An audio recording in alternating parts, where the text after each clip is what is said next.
Welcome back to Doki Doki Literature Club. Yay. I don't know what we should do for this quiz because I have a feeling that Mitsuki is not going to be around. I think when I picked Mitsuki over and over again on that thing, I accidentally decided that she's the one that's going to die next.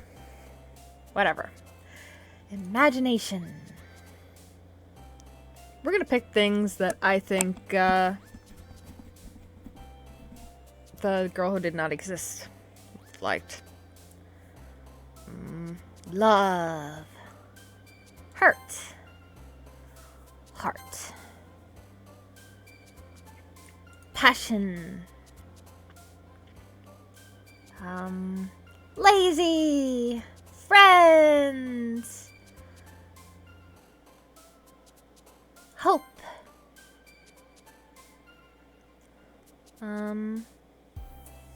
Jump.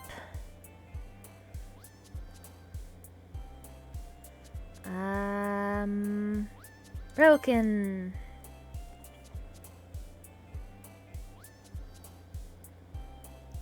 Kiss. Cheer. Laugh. Sadness. Silly. Forgive.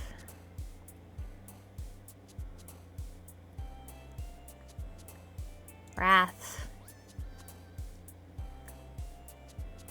Dark. It's empty.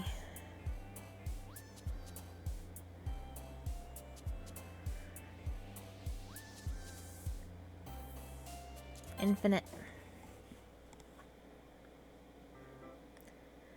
Another day passes and it's time for the club meeting already. I've gotten a little bit more comfortable here over the past few days.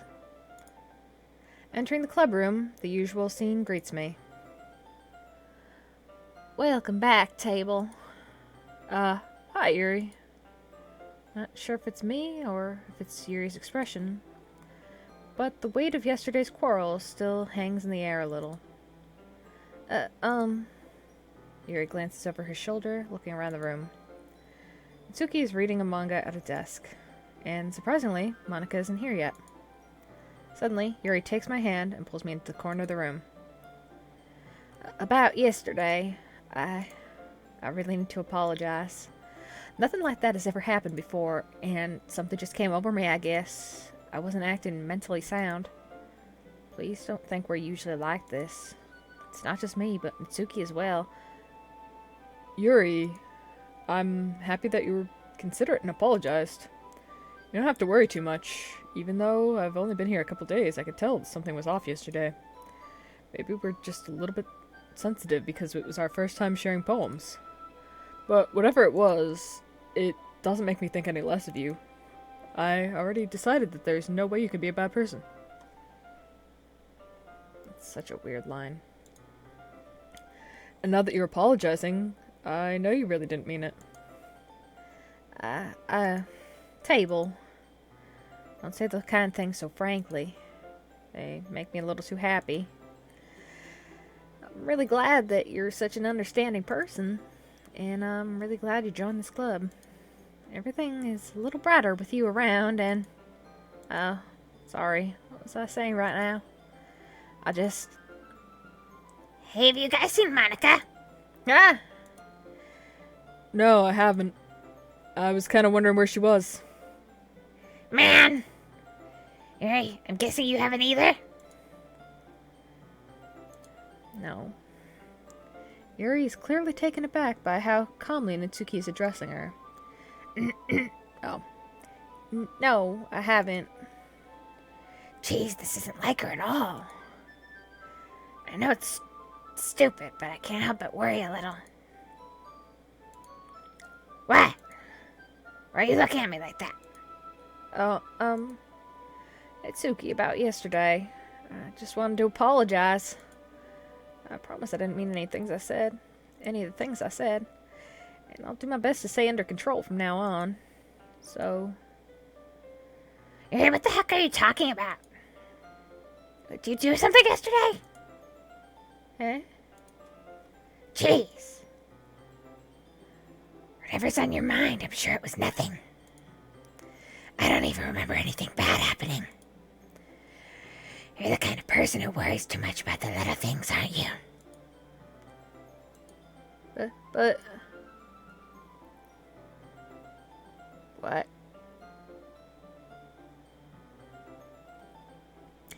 Maple sailcloth, blindsight lifeline, eminent fallacy offered.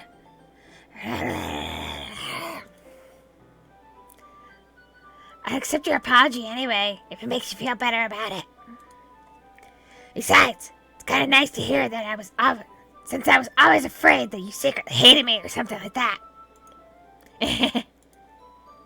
No, not at all. I don't hate you.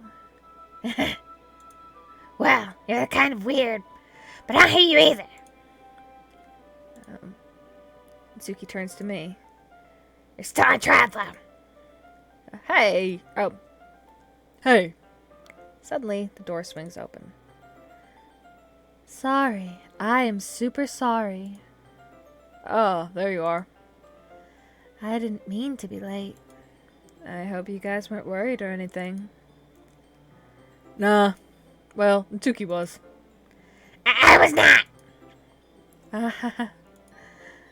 What took you so long anyway? Well, my last period was study hall. To be honest, I kind of lost track of time.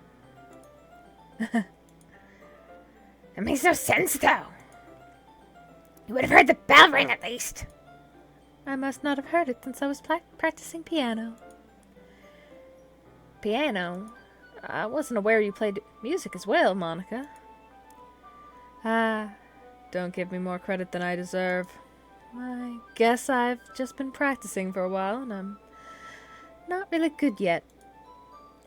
Still, that must require a lot of dedication. So, I'm still impressed. Well, thanks, Yori. You should play something for us sometime. That's... Monica looks at me. Well, I am working on writing a song, but it's not quite done yet. Maybe once I get it a little bit better, I will. That sounds cool. I look forward to it. Is that so? In that case, I won't let you down, Table. Monica smiles sweetly. I didn't mean any pressure or anything like that. Don't worry. I was kind of hoping that I could share it with you anyway. I guess that's why I've been practicing so much recently. I see. I'm not sure if Monica was referring to the whole club or just me. In that case, best of luck. Thanks. So, I didn't miss anything, did I? Not really. I chose not to bring up anything that the three of us talked about. Besides, Natsuki's already run off into the closet. Table. Since your compliments put me in a good mood, I was wondering if you wanted to spend some time together today. I mean, in the club. I suppose so. I don't think I could say no to you after you gave me that book. I'm gonna save. Well, I guess I need to make sure Natsuki isn't waiting for me. After we finished reading yesterday, she's fine. She's reading over there. So, if it's okay, right? In that case, I don't see any problem. Okay. Can we start now? Let's find a place to sit. I'm being a little forceful, aren't I? I'm sorry. My heart just won't stop pounding for some reason. Don't worry about it. If anything, it's nice to see you have so much energy. Yeah, but I need to try to calm down. I won't be able to focus on reading like this. Take your time. Yuri takes a deep breath and pulls out a copy of the book out of her bag. What's the story about, anyway? Well, I look at the cover of the book. The book is the book is titled Portrait of Markov. There's an ominous-looking eye symbol on the front cover. Basically, it's about this religious camp that turned into a human experiment prison. And the people trapped there have this trait that turns them into killing machines that lust for blood. But the facility gets even worse, and they start selectively breeding people by cutting off their limbs and affixing them to... Oh, that might be a bit of a spoiler. But anyway, I'm really into it. The book, I mean. Not the thing about the limbs. That's kind of dark, isn't it? You already made it sound like it was going to be a nice story, so that dark turn came out of nowhere. Are you not a fan of that sort of thing, Table? No, it's not that. I mean, I can definitely enjoy those kinds of stories. Don't worry. I hope so. Yeah, I totally forgot that Yuri's into those things. She's so shy and reclusive on the outside, but her mind seems completely different. It's just that this kind of story, it's the kind that challenges you to look at life from a strange new perspective. When horrible things happen, not just because of someone wants to be evil, because the world is full of terrible, horrible people, and we're all worthless anyway. And suddenly... I'm rambling, aren't I? Not again. I'm sorry. Hey, don't apologize. I haven't lost interest or anything. Well, I guess it's alright then. But I feel like I should let you know that I have this problem. When I let things like books and writing fill my thoughts, my whole body feels I kind of forget to pay attention to other people. So I'm sorry if I end up saying something strange. And please stop me if I start talking too much. I don't really think you need to worry. It just means you're passionate about reading. The least I can do is listen. It's a literature club, after all. That's nice. That's true. In fact, I might as well get started reading it, right? Okay. Yes. Oh, he said that. Might as well get started reading it, right? Yes. I mean, you don't have to, but... what are you saying? Let me just get the book. I quickly retrieved the book that I had put into my bag. Alright, it's fine if I sit here, right? I slip into the seat next to Yuri's. Yeah. Are you sure? Seem a little apprehensive. I'm sorry. It's not that I don't want you to. It's just that it's not something I'm used to. That is, reading in company with someone. I see. Well, just tell me if I end up distracting you or anything. Alright. I open the book and start the prologue. I soon understand what Yuri means about reading in company. It's as if I can feel her presence over my shoulder as I read. It's not a particularly bad thing. Maybe a little distracting, but the feeling is somewhat comforting. Yuri's in the corner of my eye. I realize that she's not actually looking at her own book. I glance over. It's like she's reading from my book instead. Sorry. I was just bathing in the feeling of your butt. Yuri, you really apologize a lot, don't you? I do. I don't really mean to. Sorry. I mean... Here, this should work, right?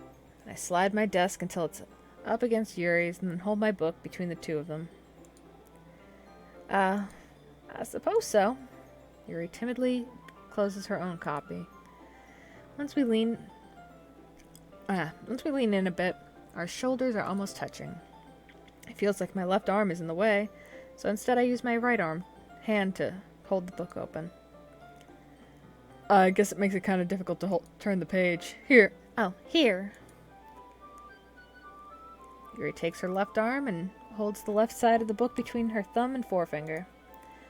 I do the same with my right arm and the right side of the book. That way, I turn the page and Yuri slides her thumb after it flips to her side. And holding it like this, we're huddled even closer together than before. It's actually kind of distracting me. It's as if I could feel the warmth of Yuri's face and she's in the corner of my vision. Are you ready? To turn the page? Oh, sorry. I think I got distracted for a second. I glance over at Yuri's face and our eyes meet. I don't know how I'll be able to keep up with her. That's okay. You're not as used to reading, right? I don't mind being patient if it takes a bit longer. It's probably the least I can do, since you've been so patient with me. Yeah. Thanks. We continue reading. Yuri no longer asks if I'm ready to turn the page. Instead, I just assume that she finishes the page before me, so I turn it by my own volition.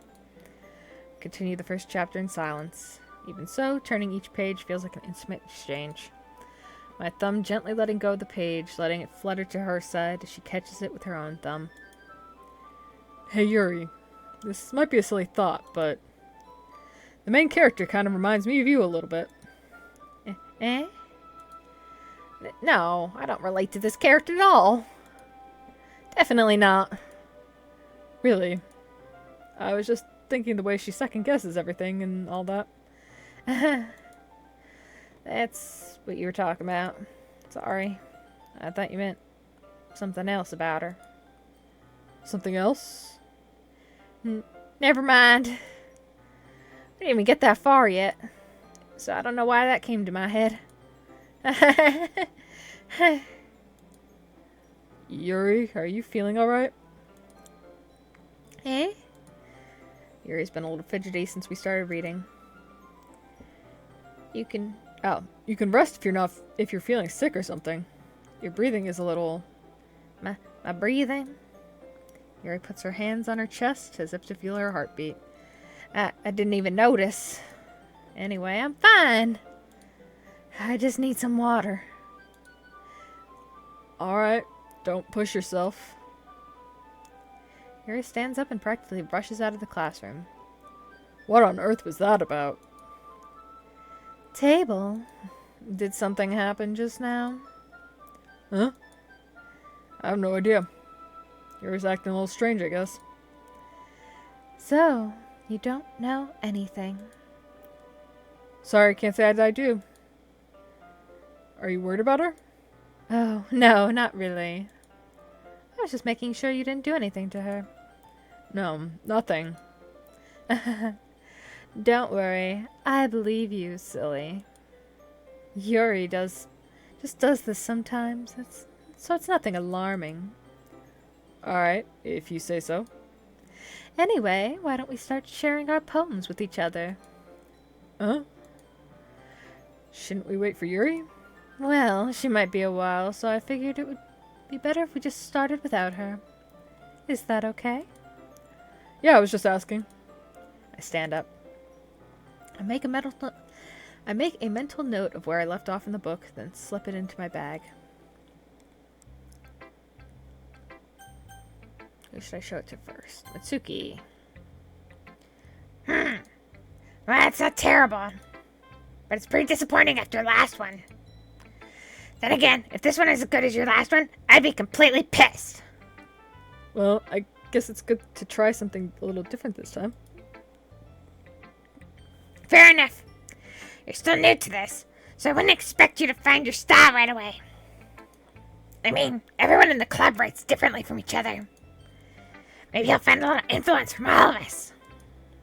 For instance, I noticed that you're spending time with Yuri today.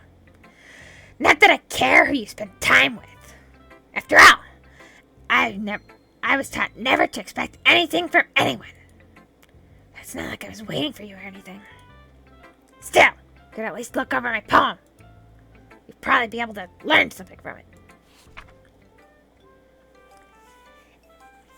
Hang on, I have to Remember the Sayuki voice. Amy likes spiders. You know what I heard about Amy? Amy likes spiders. Icky, wriggly, hairy, ugly spiders. That's why I'm not friends with her. Amy has a cute singing voice. I heard her singing my favorite love song. Every time she sang the chorus, my heart would pound to the rhythm of the words.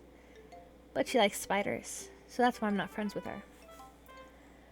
One time, I hurt my leg really bad. Amy helped me up and took me to the nurse. I tried not to let her touch me. She likes spiders, so her hands are probably gross. That's why I'm not friends with her. Amy has a lot of friends. I always see her talking to people. She probably talks about spiders. What if her friends start to like spiders too? That's why I'm not friends with her. It doesn't matter if she has other hobbies. It doesn't matter if she keeps it private. It doesn't matter if it doesn't hurt anyone. It's gross. She's gross. The world is better off without spider lovers. And I'm gonna tell everyone. Not bad, right? It's quite a bit longer than yesterday's.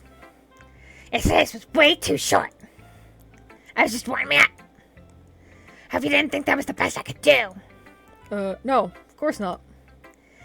Anyway, the message is pretty straightforward in this poem. I doubt I have to explain it. Like anyone would agree that the subject of this poem is an ignorant jerk. Everyone has some kind of weird hobby or guilty pleasure. Something that you're afraid other people find out. They'll think less of you or make fun of you. That just makes people stupid. Who cares what people like? As long as they're not hurting anyone. As long as it makes them happy. I think people really need to learn to respect others for liking weird things. Such as two girls in this very club whom I respectfully won't name. Kind of ironic. Even in my one place of comfort, I can't even have people respect me. Jeez, now you're making me complain too much. What did I do? Oh, what did I do? For what it's worth, I respect you. Well, I guess thanks. But it's kind of obvious that you respect Yuri more, so whatever. We're done sharing, so you can leave now.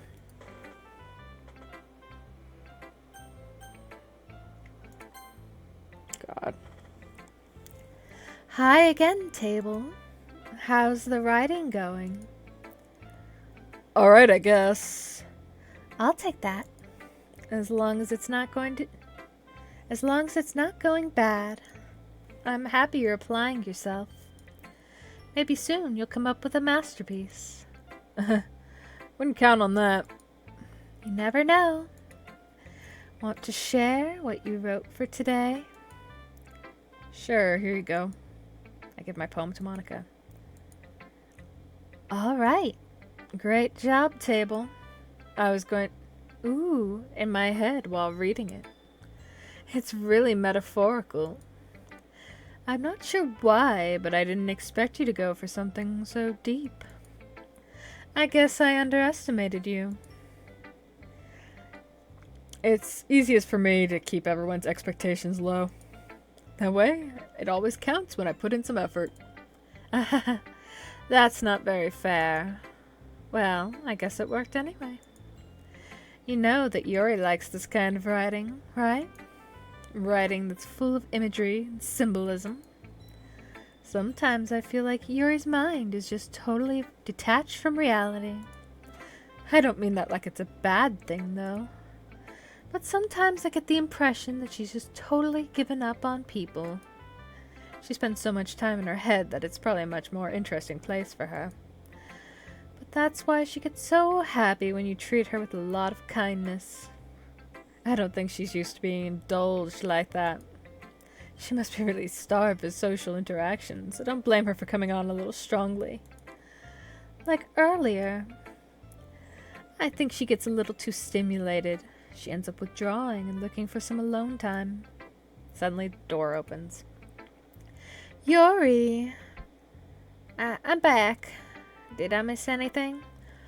Not really.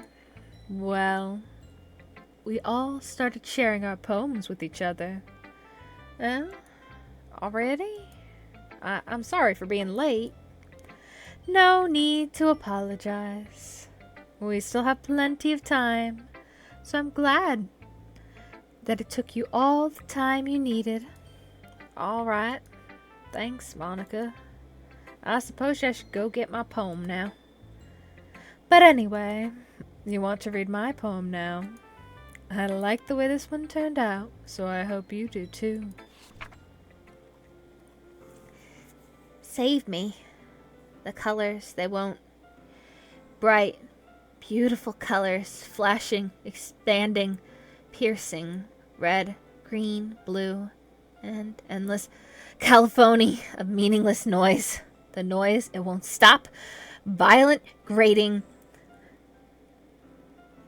something. So, E, queen, screeching, piercing, sine, cosine, tangent, like playing a chalkboard on a turntable, like playing a knife on a breathing ribcage. Endless pain of meaninglessness. Delete her.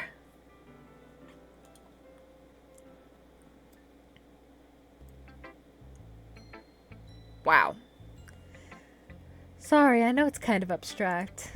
I'm just trying to, well, never mind. There's no point in explaining. Anyway, here's Monica's writing tip of the day. Sometimes you'll find yourself facing a difficult decision. When that happens, don't forget to save your game. You never know when, who am I talking to? Can you hear me? Tell me you can hear me. Anything. Please help me. Okay. That's my advice for today. Thanks for listening. Jesus. Who should I show my poem to next? Yuri. I've been waiting for this. Let's see what you've written for today. Yuri stares at the poem with a surprised expression on her face. Do you like it? Table. How did you pick up on this so quickly? Just yesterday I was telling you the kind of techniques worth practicing. Maybe that's why. You did a good job explaining. I really wanted to try giving it more imagery. Yuri visibly swallows. Even her hands appear sweaty. Oh, that makes me so happy. It's so amazing to feel like I'm valued, Table. Everything you write is a treasure to me. My heart pounds just holding it. I want to write a poem about this feeling. Is that bad, Table? I'm not being weird, right? I'm having a harder time than usual concealing my emotions, and I'm kind of embarrassed. But right now, I just want you to read my poem too. Okay? Oh my god. Alright. Wheel. A rotating wheel, turning on an axle, grinding, bolt head, linear gearbox, falling sky, 7 holy stakes, a docked ship, a portal to another world, a thin rope tied to a thick rope, a torn harness, parabolic gearbox, expanding universe, time controlled by slipping cogwheels, existence of God, swimming with open water in all directions, drowning, a prayer written in blood, a prayer written in time-devouring snakes with human eyes, a thread connecting all living human eyes, a kaleidoscope of holy stakes, exponential gearbox, a sky of exploding stars, God disproving the existence of God, a wheel rotating in 6 directions, 40 gears and a ticking clock, a clock that ticks 1 second for every rotation of the planet, a clock that ticks 40 times every day, or every time it ticks every second, a bolthead of holy stakes tied to the existence of a docked ship in another world, A kaleidoscope of blood written in clocks. A time-devouring prayer connecting a sky of 40 gears and open human eyes in all directions. Breathing gearbox, breathing bolthead, breathing ship, breathing portal, breathing snakes, breathing God, breathing blood, breathing holy snakes, stakes, breathing human eyes, breathing time, breathing prayer, breathing sky, breathing wheel. What? It doesn't really matter what it's about. My mind has just been a little hyperactive lately, so I had to take it out on your pen. That is, a pen fell out of your backpack yesterday, so I took it home for safekeeping, and I just really like the way that it writes. So I wrote this poem with it, and now you're touching it. I'm okay. Why don't I just... Can we pretend this conversation never happened? You can keep the poem, though. You've unlocked a special poem. Would you like to read it? Sure. A joke. A man walked into a club. In the club, there was a girl who liked him very much. They spent some time together, and she liked him even more. One day, the girl realized she was in love with him. Before disaster could happen, a third party intervened with her programming. Suddenly, the girl hated herself for being in love. This contradiction caused the script to derail. The universe started to collapse, but she killed herself just in time.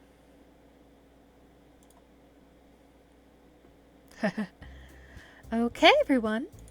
We're all done reading each other's poems, right? We have something we need to go over today. So, if everyone could come to the front of the room. Is this about the festival? Well, sort of. Do we really have to do something for the festival? It's not like we could put anything together, anything good in just a few days. We just end up embarrassing ourselves instead of getting any new members. That's a concern of mine as well. I don't really do well with last-minute preparations. Don't worry so much. We're going to keep it simple, okay? I'm going to save again. Fuck it. Look, I know everyone's been a little more lively ever since Table joined, and we've started with some club activities, but this isn't the time for us to become complacent.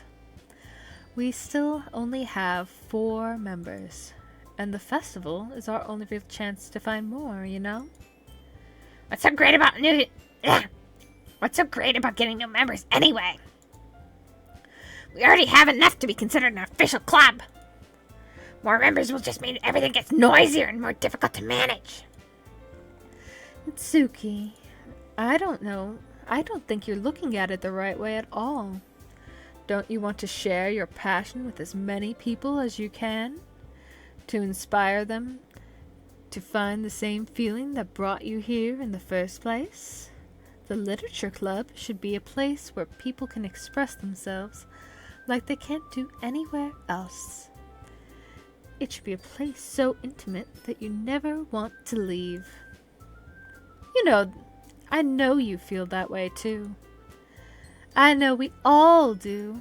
That's why we should work hard and put something together for the festival, even if it's something small. Right, Table? Oh, come on!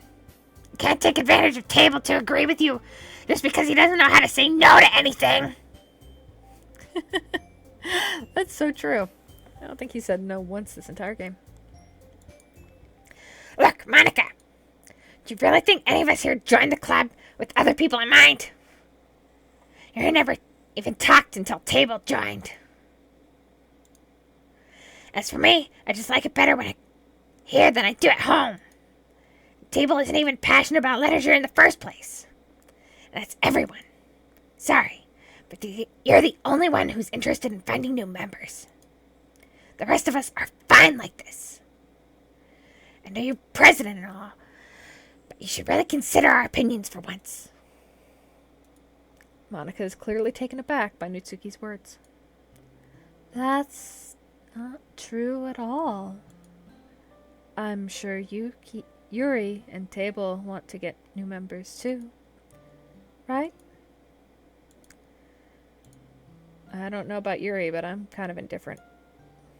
If I showed as much enthusiasm as Monica wanted, then I would probably be lying. Still, if it's up to me to rescue this situation... No. And Suki's right, isn't she? This club. It's nothing more than a place for a few people to hang out. Why did I think everyone here saw it the way that I did? But that doesn't mean we're against but that doesn't mean we're against getting new members or anything. Table, why did you even join this club? What were you hoping to get out of it? Well... That's not really something I could be honest about, is it? In fact, if I remember, you weren't even given a choice not to join. Monica sits down and stares at her desk. What's the point of all this, anyway? What if starting this club was a mistake?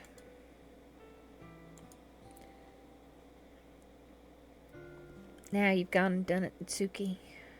What? Me? I just spoke my mind. Is it a crime to be honest? It's not about being honest. It's about word choice. Besides, you have no right to speak for everyone in this club like that. You don't understand at all. I want a place that feels nice to hang out with a few friends. Is there a problem with the club being that for me? There aren't many other places like that for me. And now Monica wants to take that away from me. She's not taking anything away. No, Table. It's not the same. It won't be the same with the direction she wants to take it. If I wanted that, I would have just joined any other stupid club. But this one, I mean, at least for a little bit of time, things were nice. Itsuki starts packing up her things. I'm going home. I feel like I don't belong here right now. It's okay. Itsuki ignores Yuri and walks right out of the classroom. This is bad. I don't know what to do. Well, do you have an opinion on the festival? I don't know. I'm kind of indifferent, I guess.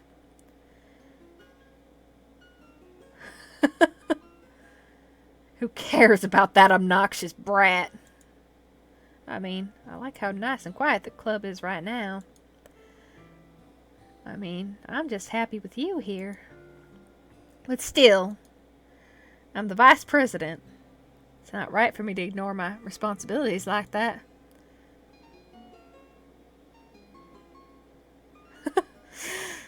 Nobody would cry if she killed herself. I would do my best to consider everyone's perspective and the decision that's right for the club. But what about you, Table? What do you want to get out of this club? Yuri repeats the same question as Monica. I decide giving an indirect answer is better than nothing. I think the most important thing is for everyone to get along, and for the club to provide something that you can't get anywhere else. I don't think it's about how many members, but rather the quality of each member. That's what will end up making the literature club a special place. I see. I really agree with you. Every member contributes their own qualities in a special way. With each change in members, the identity of the... Did I just see something? Oh, jeez. Her eye is bleeding. Great. That's not creepy at all. Anyway. With each change, the members and identity of the club as a whole will change too. I don't think that's necessarily a bad thing. Stepping out of your comfort zone once in a while. So if you would like to help Monica with the festival, then I'm on your side as well. Alright. Well, maybe we could all talk to Natsuki tomorrow. Yuri nods. Hey, Yuri. Eh? I know things were a little awkward yesterday, but I feel like you deserve to know that I still think you're a wonderful vice president. And also a wonderful friend. Monica, I want to do everything I can to make this the best club ever. Okay? Me too. Yeah. Let's all go home for today. We'll all talk about the festival tomorrow. Okay. I look forward to it. Shall we go, Table? Please don't take this the wrong way, but I'm going to chat a bit with Table before we leave. Just to see what he thinks of his time here and all that. It's important to me as president. Yuri looks a little troubled, but she doesn't protest. Okay. I trust your judgment, Monica. In that case, I'll see the two of you tomorrow. See you tomorrow. Monica waves as Yuri exits the classroom. Phew. Things have been a little hectic lately, haven't they? Table, I just wanted to make sure you're enjoying your time at this club. I would really hate to see you unhappy. I feel like I'm kind of responsible for that as president. And I really do care about you, you know. I don't like seeing the other girls give you a hard time. With how mean Itsuki is and everything. And Yuri being a little, you know. Sometimes it feels like you and I are the only real people here. You know what I mean? But it's weird. Because in all the time you've been here, we've hardly gotten to spend any time together. I mean, I guess it's technically only been a few days. Sorry. I didn't mean to say anything weird. There are just some things I've been hoping to talk about with you. Things I know only you could understand. That's why. Wait, I can't. No!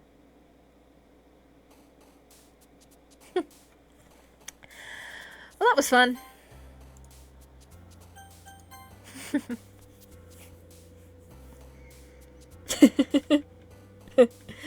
Okay, so I still think she's a manipulative bitch, and I don't care if the game is trying to make it sound like she's trapped in the game or something.